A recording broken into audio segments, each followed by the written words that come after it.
Our next panel is moderated by the wonderful Vicki Smith.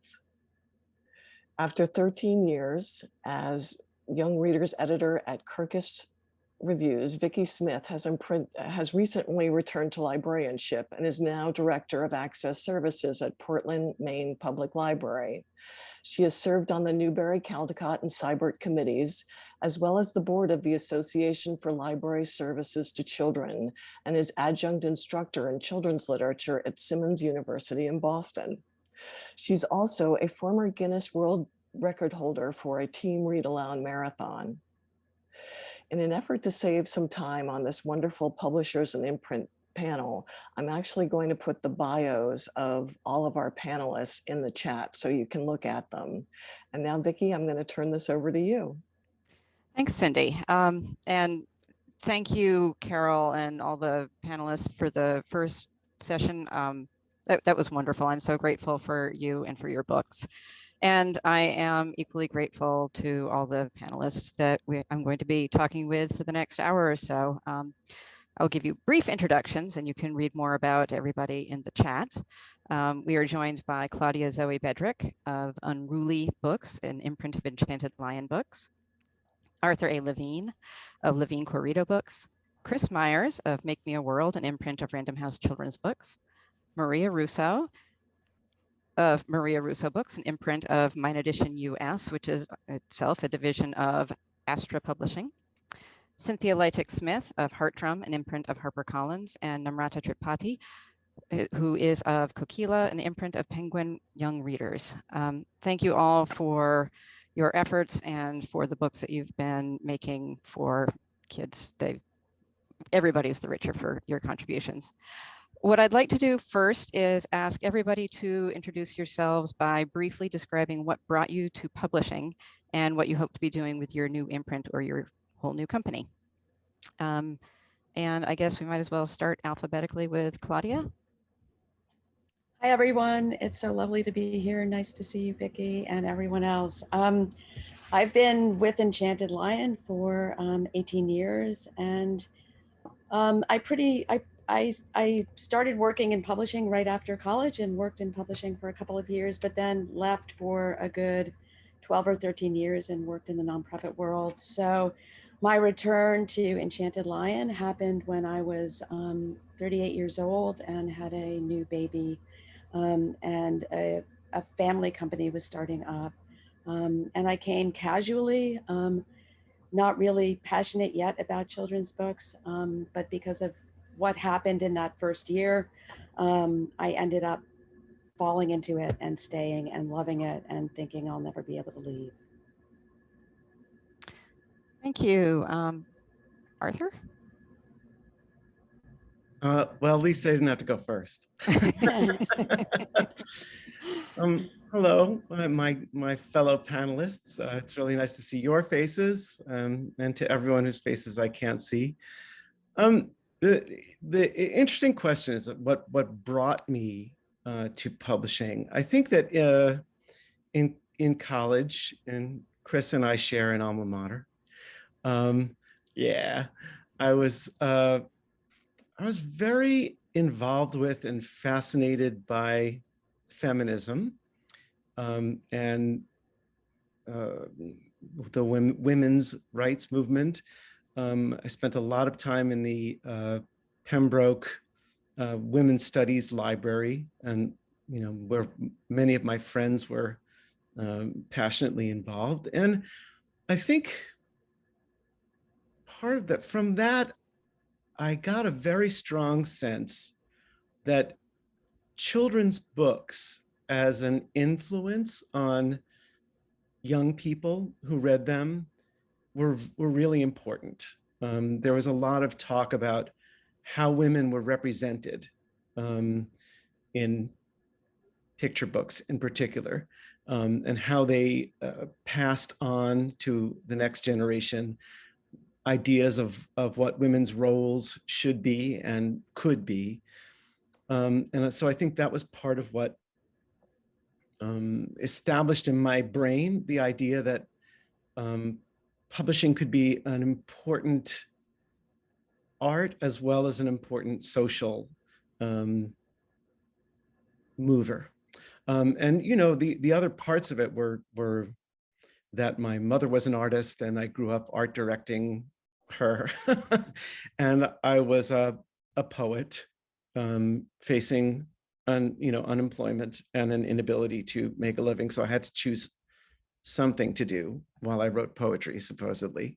And both of those things practically led me to publishing. But I think for the purposes of this panel, it was probably the Women's Center that sent me. Thanks. I'm going to back up a little bit, if you don't mind, because Claudia and Arthur, you've both talked about what brought you to publishing, but you haven't said anything about your new company or your new imprint and what you hope to be doing with it. So I can either ask you all to go through it again at the end of this introduction segment, or we can back up to Claudia. Do you mind? No, I don't mind. Sorry, Vicki.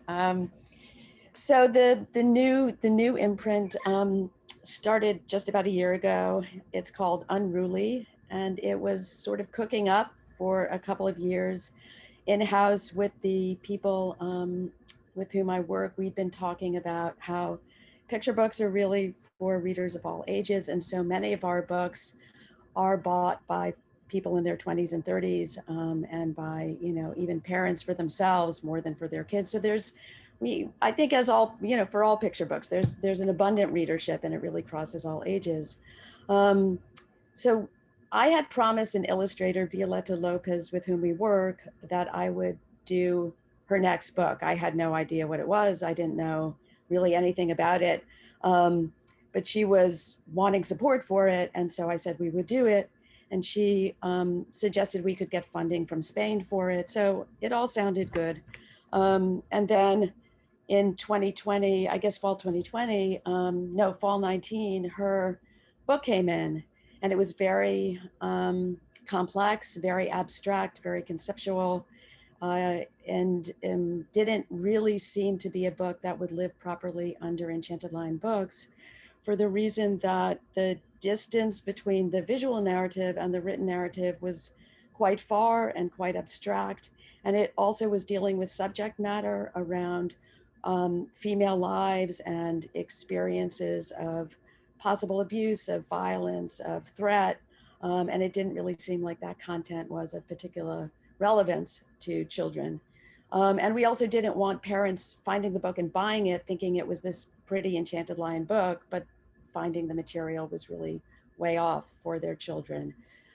So in order to publish her book properly and communicate around it properly, we decided it was the moment to put the idea for Unruly into practice, which was really grounded in the idea that we are told we age out of pictures, but we never age out of pictures, and that we're looking for them across our lives. And that creating a space for illustrated books, for visual narrative that would be for older readers and adults, seemed to be something that people wanted, seemed to be a space in which artists wanted to work and in which poets and writers wanted to tell stories. So it was because of that book and also this sort of long-standing idea that we created Unruly. Thanks. Arthur, you care to tell us what you are hoping to do with Levine Querido? Yes, briefly, because I really want to hear from everybody else. Levine Querido has a mission to find and publish writers and artists from previously underrepresented backgrounds.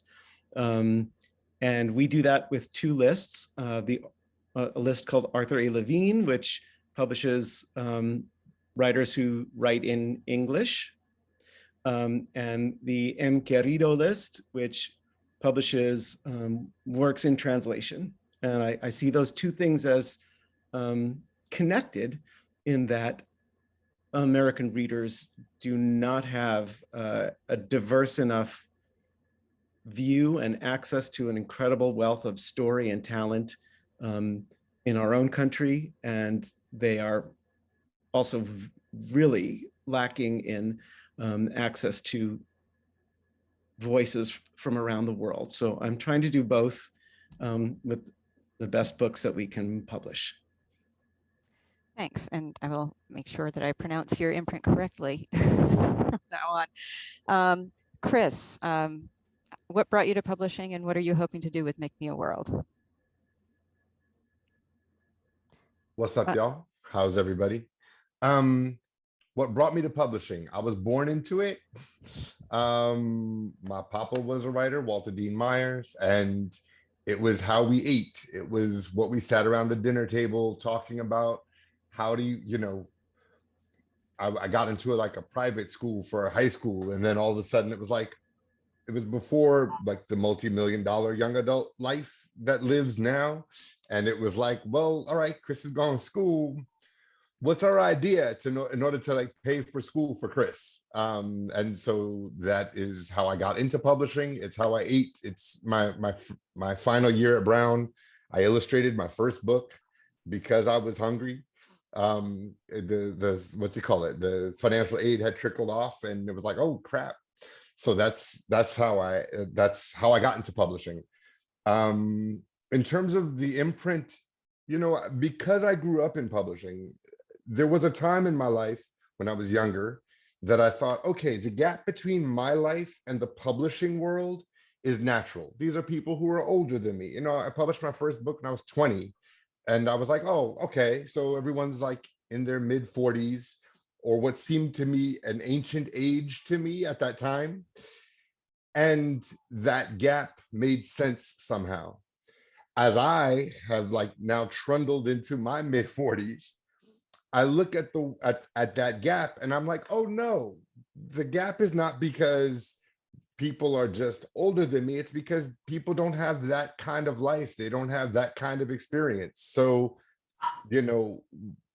I would like, I'm recently refiguring some of the ways to talk about Make Me a World, but I can very much talk about this gap between my life, the people that are close to me, the people that I collaborate with and think about and work with and do all the things with, and then sometimes the narrowness of publishing. So like, I think like my world, kind of dope, publishing world, kind of narrow. And so my idea is to maybe try to bring some of my world, which is artists and scientists and writers and thinkers and athletes and whoever, and bring that world to kids. I often liken it to a dinner party and saying like, who are the folks you would like to have at a dinner party with your children? I want to have all of those people from, Sudanese refugees to like fabulous God beings to whoever it is. Those are my posses, and I believe that every kid kind of needs to be exposed to that breadth of the world. Thank you. Maria, what brought you to publishing, and what are you hoping to do with Maria Russo Books and Mine Edition? Well, thanks. First of all, thanks for including me on this panel with all of the people I so admire. I'm obviously the newcomer here. I have the most winding path probably to publishing, but like everyone here, I also grew up with books at the center of everything. I was the voracious kid reader, and I started my post-college life by deciding to do a PhD in literature, just kind of keep going, studying the books I loved, and I did that and taught for a while literature. And then I decided that I really wanted to communicate with a broader audience. So I moved more into cultural journalism and did that for quite a while. I had a really nice ride there. I love sharing, books with readers and with an audience, and I love writing and I loved editing. But something happened in about 2014. I got the opportunity to become the children's books editor of the New York Times. Now, the New York Times is the very last place on the planet that has a full-time children's books editor. It was just felt like an incredible opportunity. I had 3 kids at the time, and I had just been, the highlight of my day, literally every day was coming home to read to my children. And so I started out not knowing very much about the world, this publishing world of children's books that you all are so, have built. And it was just incredible. And, along the way, I got the opportunity to make these video interviews with illustrators on Facebook Live, which just that changed everything, because every week I sat down with, you know, Sophie Blackhall, Juji Morales, you know, Christian Robinson, you know, the late Floyd Cooper. You know, I had these opportunities to be with people that just blew me away, and to watch them do their work live while I was interviewing them. I just found it transformative. I became obsessed kind of with illustration and visual storytelling. I'd always been such a word person. And, you know, the other side of that was that I had the opportunity to go to Bologna every year and meet the international children's books community, which is so, as Arthur is saying, you know, is not represented here in the US. I mean, lots of, you know, Claudia too, or, you know, people who have worked to change that. And I saw the work they were doing, and I saw these incredible books that American children would never see. And I just thought, you know, I'd like to try that too. And so, you know, at that time also journalism, I think I had run its course for me. I didn't want to kind of make lists of books anymore, you know, which is what journalism so often is these days. And I wanted to make the books, and I wanted to especially be with the visual artists who were just, you know, incredible. So, you know, I had a lot of conversations and a lot of, you know, going nowhere conversations for a long time, until I finally figured out a way to do it with, you know, Mind Edition is a very established European publisher, and had been acquired by a Chinese publisher called Thinkingdom, one of the really literary and independent Chinese publishers, and they wanted to start a US operation. I loved the books that Mind Edition was doing, and I just, I was shocked when I came over onto the other side to see all these books that I assigned for review and loved, like, did not sell. I came to this job, and the numbers just kind of knocked me out. And so that's really been because they're European, you know, and they're from Asia and Europe and South America. And so, what I'm trying to do, you know, we're not really using Maria Russo books. Just, I'm sorry, I should have corrected that, because we're now part of Astra Publishing House. We have, you know, we're adding imprints, you know, all the time, and it's a sort of incredibly vibrant, really international, new independent publisher. We're really trying to do things a little differently, maybe open some new avenues. And I guess I'm just looking for the kinds of books that really speak to children as citizens of the world, you know, not necessarily, you know, I always felt, I grew up in an Italian-American family, longing for connection to Italy and to the rest of the world. And I've always felt most intellectually alive when I'm not sort of narrowly American. And I would like to give that to children. And sometimes that's just stories that deal with, you know, the pandemic or, you know, the climate crisis, you know, things that speak to children all over the world, but that, you know, come from a place of great illustration, which is, you know, what Mind Edition is known for. And sort of, for me, I need like emotional resonance. So that's what I'm hoping to do. Thank you. Cynthia, what brought you to publishing, and what are you hoping to do with Heartdrum? Thanks, Jay. Hello, Mado, for welcoming me into the circle of conversation. All of the credit for my current stage goes to Ellen O, acclaimed author and co-founder of We Need Diverse Books. Ellen came to me one day at an educator conference, and she mentioned that we are struggling somewhat to break the 2% representation mark in terms of Indigenous children's literature. And I agreed with her that this was a crisis, that our voices were so underrepresented on our own ancestral land. And she said, wouldn't it be wonderful if we had a Native-focused imprint at a major publishing house that could raise up the voices and visions in this community? And I agreed it would be wonderful. And she said, and you, Cynthia, would be a wonderful person to help launch that initiative. And I said, oh, are you sure about that? It sounded very big and ambitious, but Ellen did remind me that I've been publishing books for young readers for some 20 years across age markets, formats, and genres.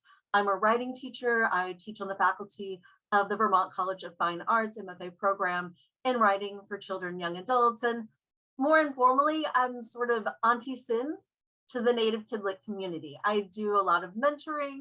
I dearly love new and up and coming voices, and it's a joy to nurture them and do whatever I can to advance them on their own creative journeys. So I in turn reached out to Rosemary Brosnan, a legendary children's editor at Harper Children's, who has a long and distinguished record of commitment to books from underrepresented and marginalized voices, crafting them at their highest possible level and connecting them through the industry to the market more broadly in a way that is successful by any measure.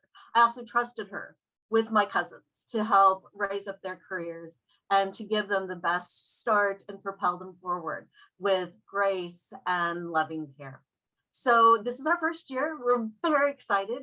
We have launched our first list with 5 books, and they are all middle grade this year because that's just how it worked out in terms of what was going to be done first. Picture books, take a bit longer, but we will be publishing across 8 market genres and formats.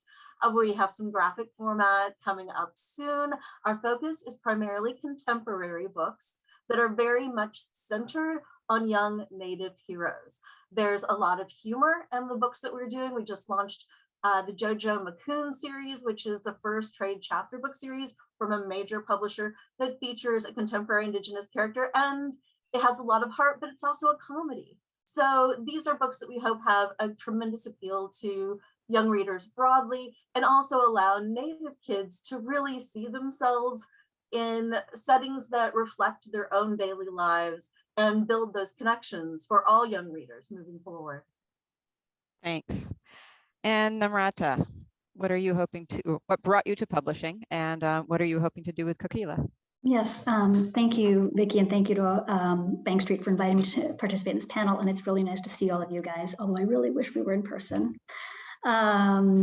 So what brought me to publishing is, like many of the folks here, I loved storytelling. I loved literature. I studied literature as a student in university, and I thought, how can I continue my life in books?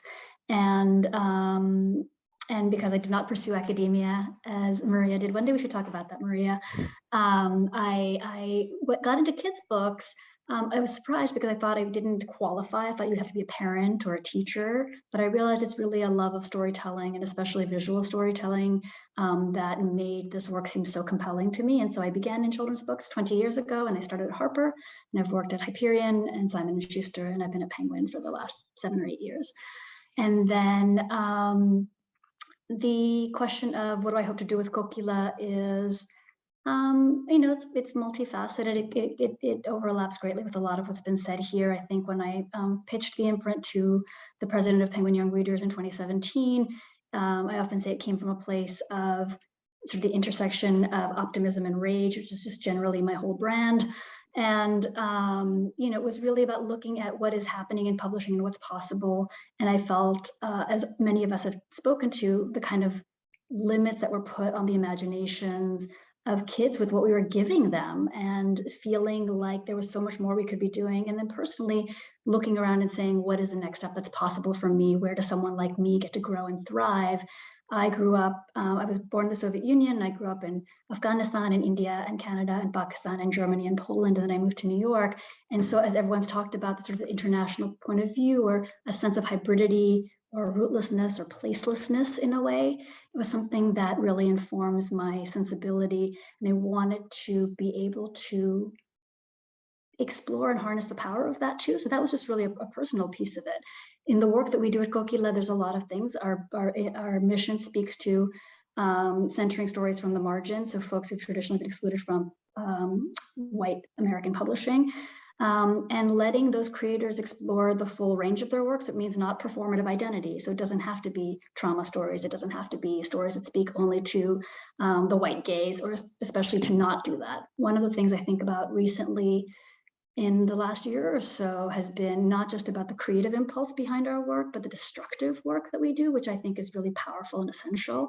So there is the opportunity to give readers an introduction to so many possibilities in front of them, and in that way invite them to create their own worlds. I mean, like you said, Chris, like your imprint is literally called Make Me a World. I think that's like so evocative. At the same time, we know that there are libraries full of books that have told stories about our children that are really problematic, that enforce narratives that have been really damaging. And I think in the work that we do, we have an opportunity to really undo some of that, to address it either directly or by turning our back to it in a way that I think is really powerful. So I want an imprint where we can do the most dynamic, interesting work, tell the best stories that engage readers of all backgrounds. And in that also create a community, not just one piece is in our little team. Kokila is at the moment all women of color, which is an opportunity I've never had in publishing, but it exists because I hired everyone.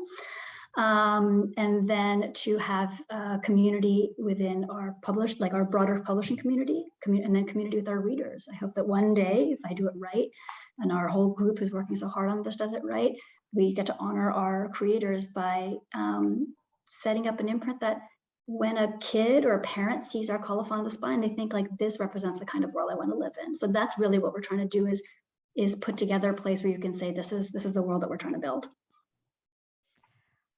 Wow, thank you all. I'm struck at how publishing as passion is coming out for every single one of you.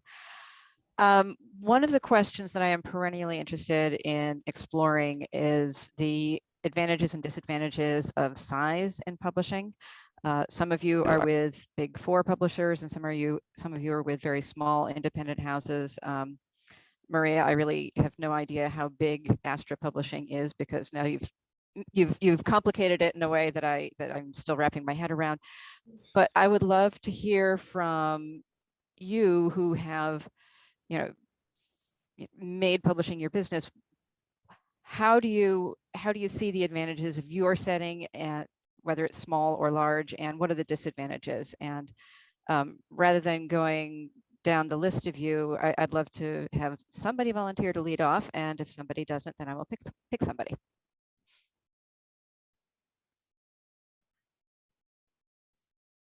Well, I know the least about this. This is the only publisher I've ever worked at. So.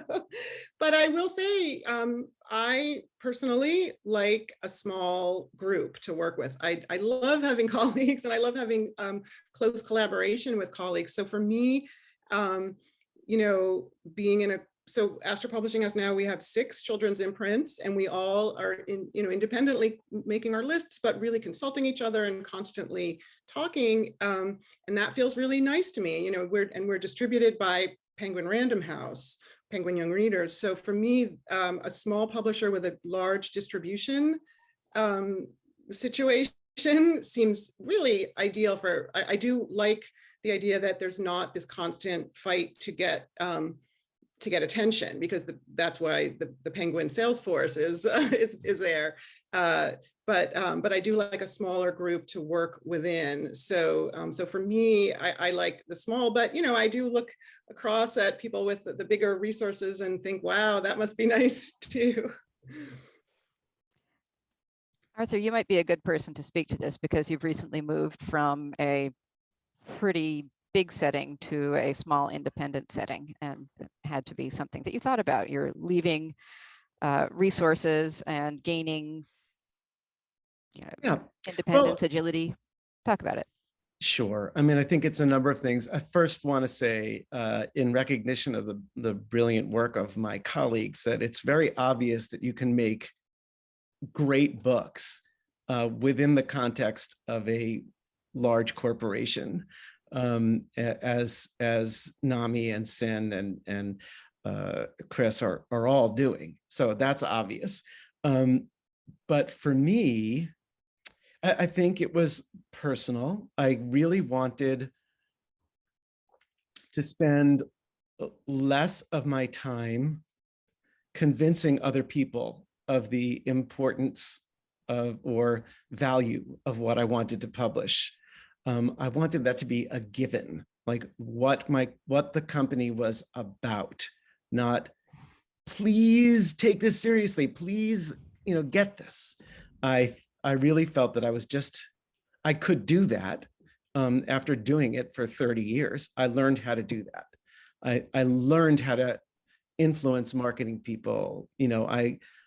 learned how to corner the publicity person and try to get somebody on a panel.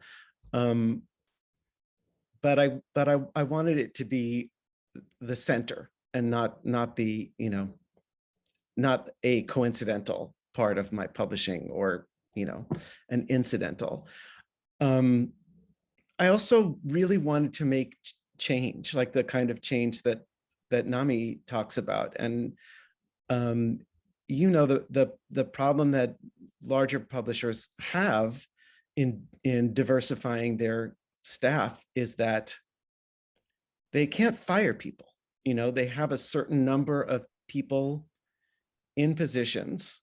And really the best way to diversify would be to, you know, fire a bunch of people and then hire, you know, people with disabilities, people of color, queer people. You know, if you start a company, you just start with that. And so we have seven people, and one of them we joke is our token cishet white male, and everybody else is part of other groups. And that's been very exciting to me. I hope that all my wonderful staff stay with me, but I also hope that they rise and go out into other areas of the publishing world and help make it more equitable looking. So those are some of the reasons. I mean, I think that clearly the huge difference, you know, advantage of being part of a large company is your financial resources. Like, I am never going to win an auction. I'm just not, because I don't have a backlist. I don't have 100 years of money flowing into my pockets. So, but that gives the opportunity for me to not participate.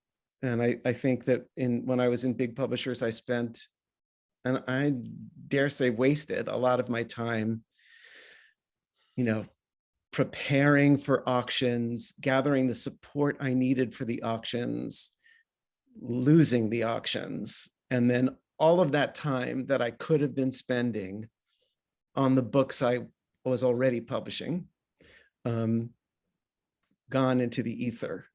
And now I both have to and can say, I'm not going to chase those things. I'm going to look to the books that we're already doing and try to publish them well. It's interesting. It's interesting for me. This, Arthur, you talked about this idea of like begging and pleading and being like, please believe in the work. And I feel like as an artist and as myself, I feel like that's so much a part of one's life as an artist. You know, I just came from London, where I was like doing another part of my life, like art world life.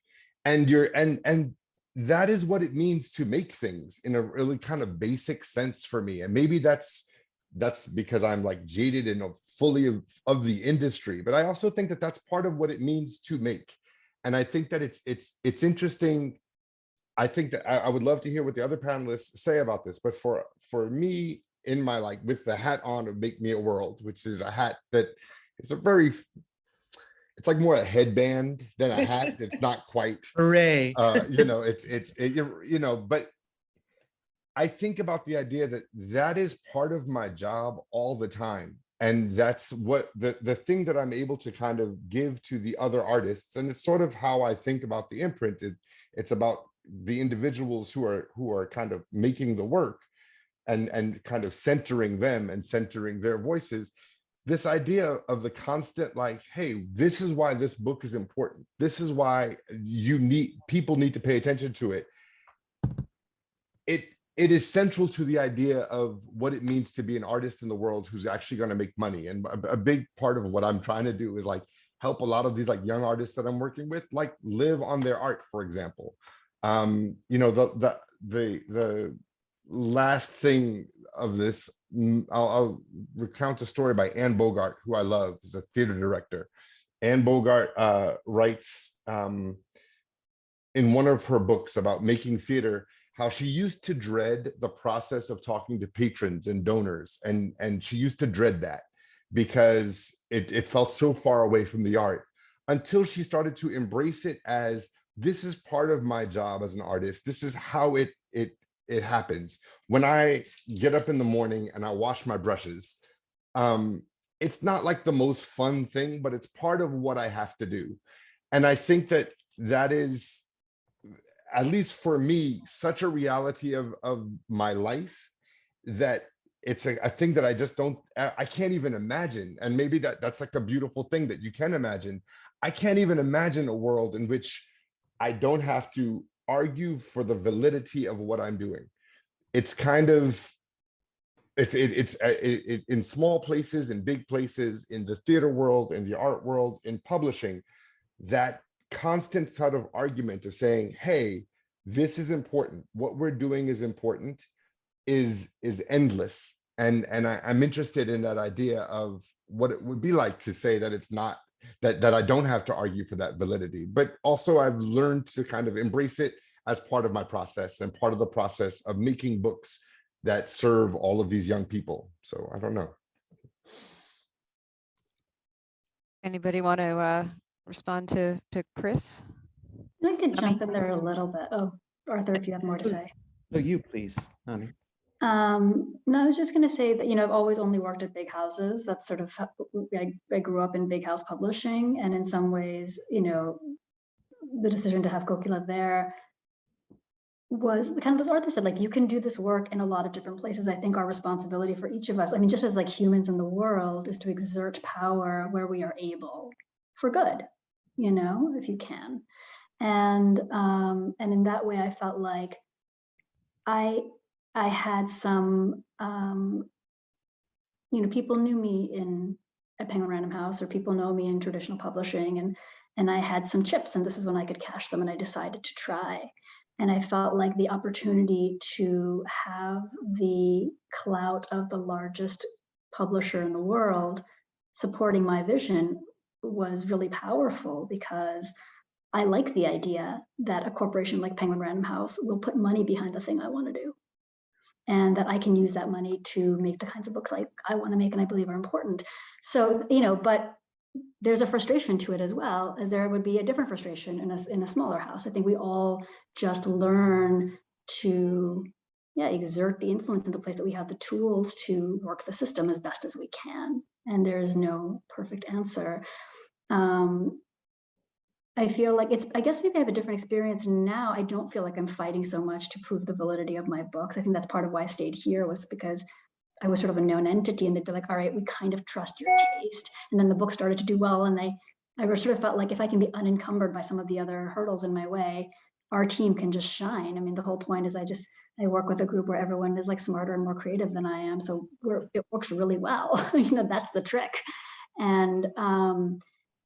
But I think the thing, like, Arthur, to your point, and Chris, I really understand. I mean, that kind of, we talk about this so much, Chris, you and I, about like kind of approaching the world with that sense of fight. It's my default position, right? Like, I move through the world fully expecting that I'm constantly underestimated. And I expect that because it has been my experience for my entire time on earth, And so I know that for an artist where you're expressing this critical part of yourself and it is doubted because there's sort of a narrative or expectation that diminishes your art and with it your worth, at least that's the thing I want to remember very, very regularly when I'm in my role as a publisher and as an editor. So sometimes I'll see, like, we worked on a book where a submission came to me, and I could tell that the underlying heart of the submission was by a Black trans activist who was like, the heart of the book said, my identity is valid and my humanity is valid. And I called her and I said, I understand why you have to tell this book, why I tell the story, because it's probably asked of you so often. But what if we began in a place where I just assume that's the case? And you're not writing to someone like a gatekeeper like me who is cis, right? Which is what you're probably writing for to get through to publishing. And I get it. I see why you're doing this. This is how you're gonna make the sale. But what if I said that's not necessary and you just told me the story you wanted to tell? What is the story you want to tell? How can it be a home where you can tell you can do the kind of work you can't do elsewhere? And so I think the questions that Chris, Arthur, you were both brought up about what it takes out of you to always fight for your place. That is something I want to be aware of in the realm where I have the power to change that experience for someone else. I'm wondering if Cynthia or Claudia have something they'd like to add to this part of the conversation. I do have a few thoughts. For a long time in children's publishing, the vast majority of high quality Native books were published by tribal presses like Chickasaw Press and small indigenous owned presses like Native Realities. They are the first and must always be leaders in this conversation. That is critical.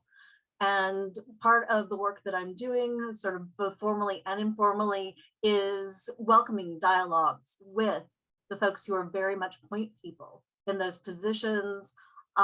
For Native Realities, the publisher joined me and Rosemary through a program at We Need Diverse Books, where we're teaching craft to up and coming Native writers. That sort of inter-industry collaboration, cooperation is critical, I think, to lifting us all up. At the same time, as an author, I've been to schools and public libraries across the continent, and I always do look to see what Native books are on the shelves. And as much as I love many of those small press titles due to limits in resources, perhaps lack of awareness, I very seldom find them. Being associated with a major publisher like HarperCollins is an opportunity to really get those books in the hands of a lot of children. Non-Native children who otherwise might not be exposed to authentic Indigenous literature, and Native children who will see that they belong in the world of books, that their voices matter. Once we have that kind of critical awareness with the kids, we'll see up and coming generations who are saying, yes, I belong on the byline. At the same time, this is already impacting teachers, librarians, more literary agents are signing Native authors now and considering them as viable talent on an industry business decision level. That, to me, having been here for a very long time, having been here when someone said, maybe if Kevin Costner makes another movie, you can publish more books, that is a revelation.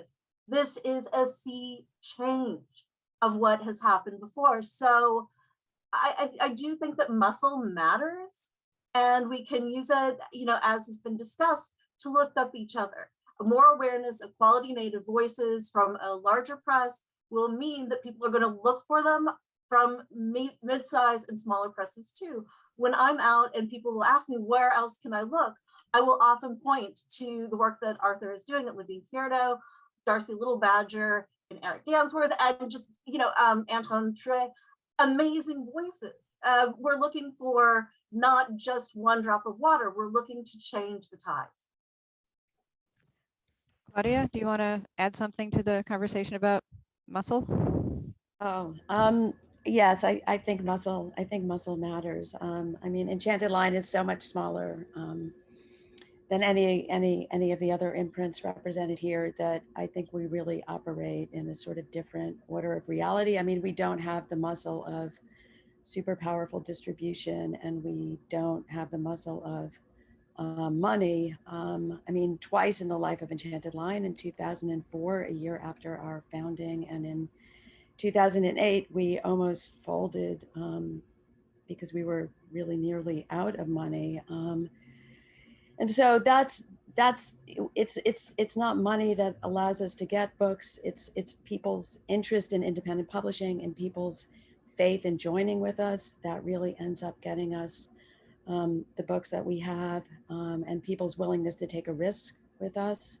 And then a lot of what we have to do is to take the rich and complex editorial process we engage in in-house and turn it outward, and do what many of the panelists have been saying, which is to defend each and every book. We have to argue for it. We have to stand for it. We have to make the case as to why it matters and why we believe space in the world should be given to it, and which conversations it advances, what it does artistically, aesthetically, to change things. I mean, as you know, we've published many books about death for kids, and we've had to have many complex conversations with people around those, because they're coming from many languages, cultures, and traditions that are not necessarily easily embraced or understood here, and yet they seem to be important to enlarging children's experience of the fullness of life, which includes death. So yeah, I think, you know, as an independent publisher, you have to fight for every little inch of ground you get. And we will never have the distribution. We don't have, there are structural limitations, both from distribution and money as to what we can do. But I guess the flip side is a nimbleness. I mean, one of our best-selling books from 2010 that's still in print is a book that I decided to do literally overnight. I wrote to the French publisher. They told me they were about to go to press and do this co-edition. They had a English language publisher who had dropped out because they had had some sort of argument and they didn't share a vision. And this was Blex Bolex's book Seasons. And it was a book, I had been following Blex Bolex for a long time and really wanted to do his work, but didn't think we had the standing to really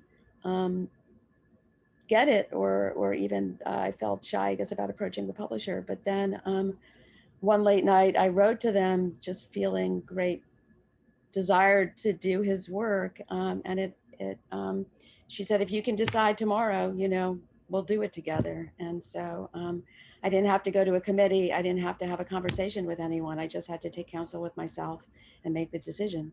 So that was an incredible kind of freedom and privilege to have that. And that's, I guess, one of the good sides of such small independent publishing. Thanks. I think a lot of you have alluded to this, but I'd like to explore more how you go about finding the books that you want to publish and how you manage the competition. There's an awful lot of overlap between, or I should say, among many of your missions and directions. And you know, Cynthia spoke of the native authors that Arthur is publishing. Claudia, you and Maria are, and Arthur are all very active in the international sphere, and so are you, Chris. And would you please talk about how you negotiate the space with one another as you're trying to find and publish the best books for kids? Well, if I can, I'll go first this time. I don't want to go first every time, but I think that one of the maybe the most important part to me is that we're in a place of abundance.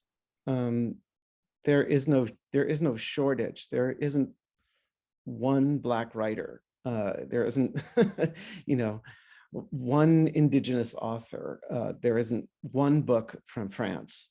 You know, there in each of, not that those things are all equivalents, but only in the sense of if you start from a position that there is, you know, to borrow Chris's world, a world. There's a world of talented, gifted people with important stories that they passionately want to tell. Then it doesn't feel, I don't feel that I am in competition. I feel much more the way that Cynthia described, that as we expand this idea that there are great books out there about everyone and for everyone, it becomes we're producing a better literature together. I really feel that way. I have no shortage of books to publish. It's much more of a problem deciding which ones. Cynthia? Yeah, I'm sorry, go ahead. Go ahead, Nami. I was just going to say, Arthur, I think that's exactly right. Like, it's so dangerous to tip into sort of a zero-sum thinking about this work.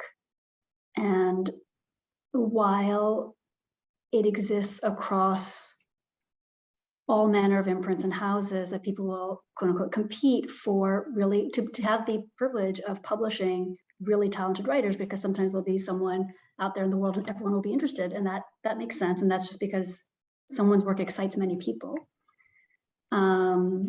I don't know that I've ever heard or witnessed a panel of publishers whose missions are not explicitly stated in the ways that ours have been, where they are asked, all of you publish predominantly cis white het able creators. Are you feeling like, how are you going to do it? Are there enough white men for all of you to publish? It's just not a question that comes up. And I think the fact this question still exists tells us something very much about where we are and what we're trying to push back against. Thank you very much for that correction.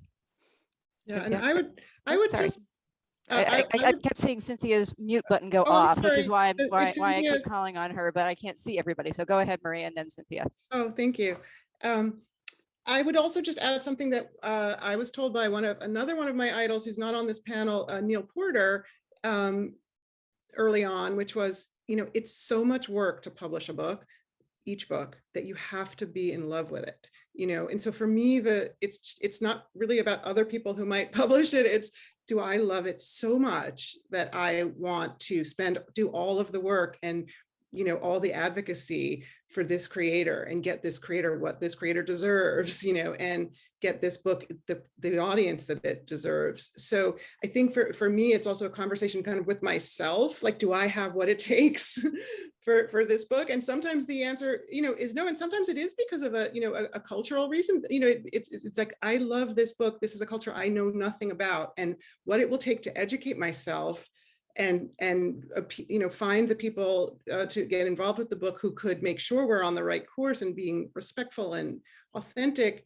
in the publishing process with this book. I don't have that right now because I have other, have other cultures I'm trying to immerse myself in for other books, so some of it, yeah, it becomes it's, that this is one of the other things I loved about publishing from the outside, all my years as a journalist, this truism that comes up again and again, like, yes, publishing is a business, but it's a business based on relationships. And that always appealed to me so much that, everyone in publishing is just forming all of these really intense relationships, with agents, with the creators, with all of these people on this panel are, I truly feel, support each other. And when I see a book by someone else, that I just think like, oh, I wish I published that. It's almost with a sense of kind of like admiration more than envy, so because as Nami and Arthur are saying, there's so much good you can do with these books, and there's so many people dying to do this work. Okay, Cynthia, and then Claudia just took her mute button off. So after Cynthia, we'll talk to Claudia. First, none of us can publish all of the books that we want to, right? It's a logistical impossibility. And each team at each publishing house has its own strengths, its own weaknesses. Their line has a certain vibe, a certain personality and focus. You associate a Heartdrum book with a certain kind of kid-centered narrative. It's very modern. It's much more rooted in daily life than a lot of what we've seen before. At the same time, there may be folks who, for example, I'm in conversation with a number of artists who are Black and Native or identify as Afro-Indigenous, who haven't had an opportunity to voice that aspect of their identity element and feel particularly comfortable doing it in an Indigenous circle that can support that part of themselves.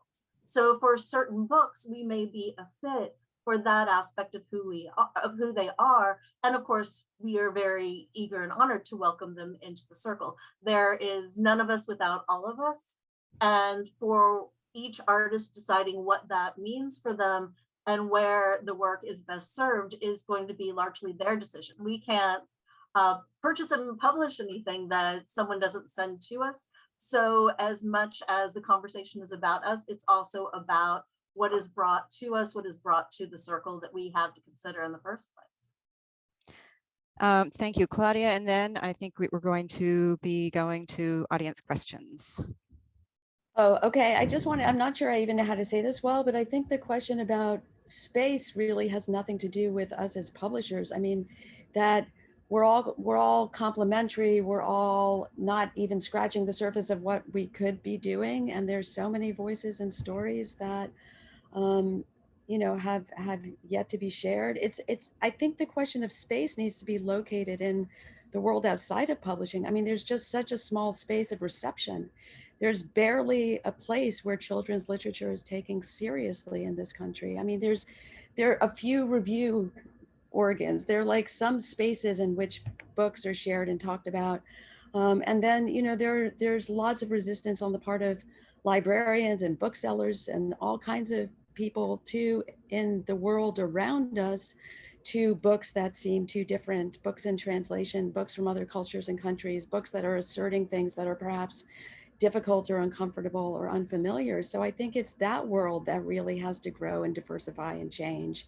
And it's not really a question of us because we're all doing, you know, I don't know, we could all be doing so much more and there would still be room for those stories, but there have to be more conduits for them and more appreciation, I think, for them. You know, I'd just like to chime in here just because it's interesting. I love these panels because I love to see everybody, and I love, like, I grew up around a bunch of people, and then some of y'all are just my friends. But it's also funny because everyone's so sweet, everyone's real nice. And then there's also, at the same time, I know that, like, behind the scenes, there's a lot of moments where there's a lot of tension, and there's a lot of, like, us being like, hey, we all of us are here to address at the very least a problem that we see.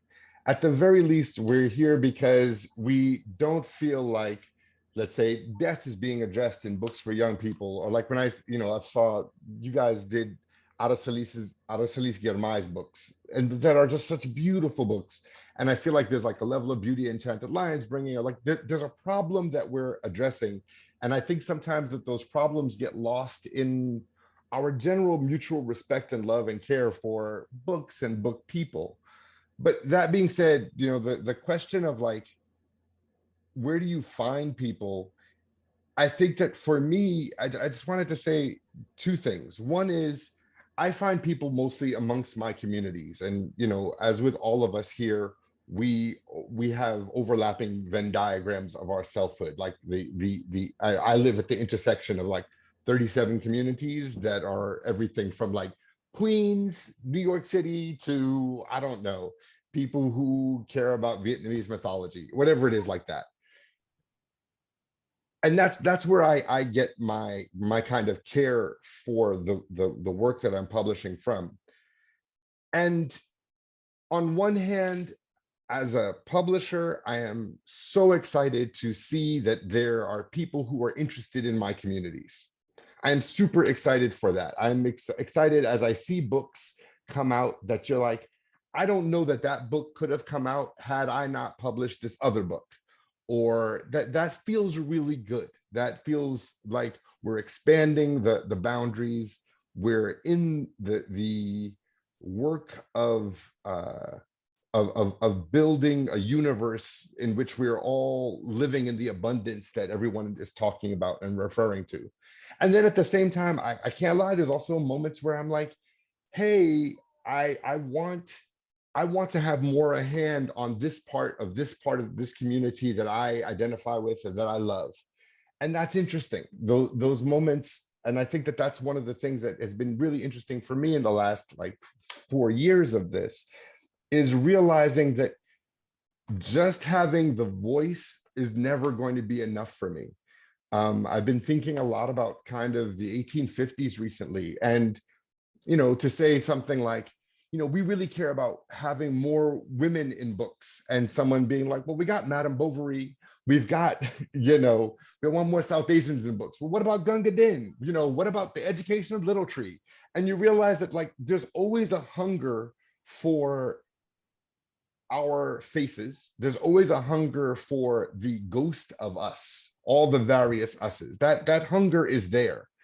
The question is, can we satiate that hunger on the part of the world while still like bringing some semblance of love and self-love in that work, right? Can we make, in a world that is hungry for, you know, I think the myth that we are sometimes imbibing is somehow that the world has only been hungry for our voices yesterday. right? And the world has been hungry for our voices for generations, but they have been hungry for someone else wearing the mask of us to then write our stories, right? Gunga Din, Madame Bovary, even Homeboy with that film Stonewall. All of these things are these moments in which, on one hand, we are increasing the palette. We're making a film like Stonewall, but then you're looking at like Roland Emmerich's version of Stonewall, which has all kind of cis folks and white folks, and you're like, that's amazing. How did you come up with that from that? And I'm interested in that complication. And sometimes I think that I want us in these panels to kind of wrench with those complications, as opposed to kind of the beautiful and true mutual support that we're all in. So I think, Chris, the thing you just said, sorry, I just jumped right in. I'm just like, the thing you said about the hunger, that language, I feel like is very telling, because I think that you're saying is people are hungry for these stories. We want to be careful that we are not just giving them to be consumed. And there's something about that I think is part of our roles in publishing thoughtfully. We have like a scarily tiny amount of time left. But we're talking about abundance, and there is a question. I don't know if it's possible to answer very rapidly, and it can't. But one of the audience members has asked a question that I think is on a lot of people's minds, which is how do you go about finding those voices that you want to publish among this abundance? Do you mind if we just continue to engage with Chris's question? Because I think that's something that we haven't really done. But panels don't do so much, and we always answer the question of where we find folks, and we all say everywhere. But I was not completely sure what, Chris, you meant, that what you wanted that we weren't getting at. I mean, I agree that there's a certain, speaking of performative, I agree there's a certain demand for performative politeness on panels in general, though I think, we all genuinely respect each other. I also think that you're talking about several different things, and the notion that when we talk about the world wanting the stories that we're working to put out, I 100% agree if by the world you mean readers. If you're talking about the publishing world, I've been in it since 1984. And midway through my career, I was at a publisher where someone said to me, don't bring up anything with a gay character or you'll get into a lot of trouble. And so that within publishing, you definitely, I personally definitely encountered we don't want those stories. We don't want you to find those stories and make them into books and get them to the world where actual people like myself wanted those stories. I gotta hope that we together, that collectively, are going to change that. I see some indications that it is, but those are two separate things, I think. What the world wants and what the world of publishing wants, which is almost always a sort of responsive, a couple of years, not very deeply analyzed, what's working sort of thing. I'm going to have to stop because there is another panel coming up. Oh, no, Cindy says, let him respond. So we've got permission for Chris to respond to Arthur, but I am also mindful that we've got 2 other sessions and audience members who have things to do at the other end of this program. And I appreciate what you've been doing. I'd like to say before Chris responds is that, Arthur, you make a distinction between the world and the publishing world, but in this world of this panel, I feel very, very fortunate in the people who are bringing their passion to the books that are making their way to the kids who so badly need them. And I am grateful for the abundance that you are making possible. So Chris, if you could just respond briefly to Arthur, and then we will move on to the next program. Well, that's a lot to move on, but all right. So what I'm talking about within, I think sometimes we all suffer from this kind of the flattening of our histories, right? And so the idea is that when we think about the what it means to advocate for unheard voices, we must kind of remember that for generations, that if we expand our boundaries past, let's say 1984, when we go back even further, we realize that like there was a wave of books, for example, thinking about Black poverty in the late 60s, like things like Toby. When you go back even further, I'm just talking like books that are within my reach right now. Looking at like Dickens' American Notes. Oh God, the blurring filter. Dickens' American Notes that focuses largely on African Americans in the Lower East Side. Or this is a book about Sikhs, tigers, and thieves. About writing eyewitness accounts of Sikhs from 1606 to 1809. We're in this larger history as well, even in terms of queer voices. When we think about like the place of a book like Orlando, right? And so does Orlando, I think, and what I'm trying to get at is the idea is like, does Orlando mean that that all of a sudden queer voices have been affirmed because Virginia Woolf wrote this like absolutely fascinating queer sci-fi novel in the 1800s?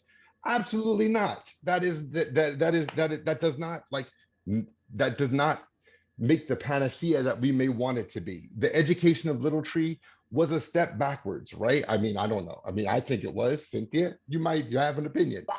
And the idea is that like this hunger for consumption, as Nami talks about, is interesting. And it's interesting to watch as our communities are repackaged and consumed in different ways. And I'm excited for the ways that we here on this panel are working to change this dynamic from consumption to sustenance. What does it mean to move from, you know, the kind of cannibalistic urge of capitalism to the kind of like, what does it mean to feed a community? And I'm excited for that. And I'm excited to make those differentiations in the books that we're publishing so that we can like love ourselves better. I mean, just, you know what, Chris, can I just add one more thing to go back to something that Nami said that goes back to the origins of this question, which is, and I love that about let's reframe it. Let's also reframe the idea that if we all have battles, which we all do have battles, that's a bad thing, and instead of just the way we have to be in this world.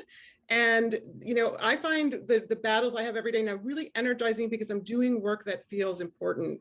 And I think that's how all of us feel, that yes, there are battles, and I hope it didn't feel like we were glossing over conflict in our singing the praises of each other, because there, of course, we all have conflict and battles, but underneath it all, there is so much resolve and so much joy in being able to do this that I think it's, I love what Nami said, like just yes, of course we all have, you know, go into the world having to battle to do what we believe in, but it's still, I think, as you're saying, it's still framed with this feeling of hunger and also joy. Thank you all so much. I think that I would love to keep this conversation going, but that would be a very terrible thing to do to Matt and Christian and Jenny and Jerry. So thank you all for your books and for your careful answers. And I hope to see you in person sometime not too distant. Thank you, everyone. Thank you, everyone. Thank you.